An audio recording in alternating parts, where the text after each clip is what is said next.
አቤቱ በጆሮአችን ሰማን። አባቶቻችንም በዘመናቸው በቀድሞ ዘመን የሠራኸውን ሥራ ነገሩን። እጅህ አሕዛብን አጠፋች፣ እነርሱንም ተከተልህ። አሕዛብን ሳቀይሃቸው፣ አሳደድሃቸው። በሰይፋቸው ምድርን አልወረሱም፣ ክንዳቸውም አላዳናቸው።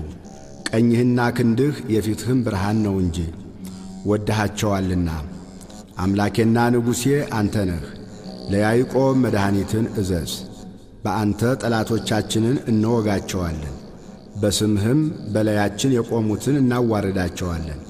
በቀስቴ የምታመን አይደለሁምና ሰይፌም አያድነኝምና።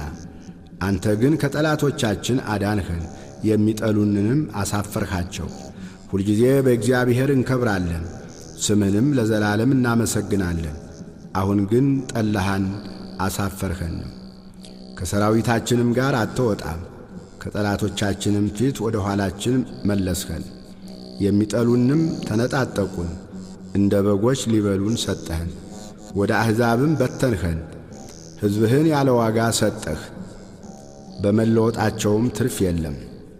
ለጎረቤቶቻችን ስድብ፣ በዙሪያችንም ላሉ መሳቂያና መዘባበቻ አደረግከን።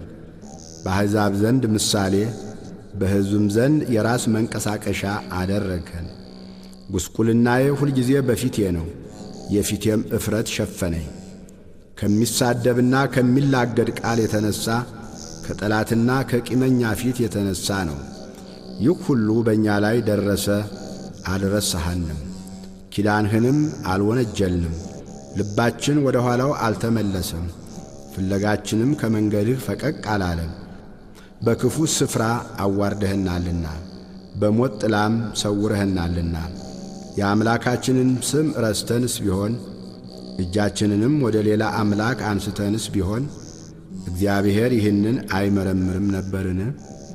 እርሱ ልብ የሰወረውን ያውቃልና።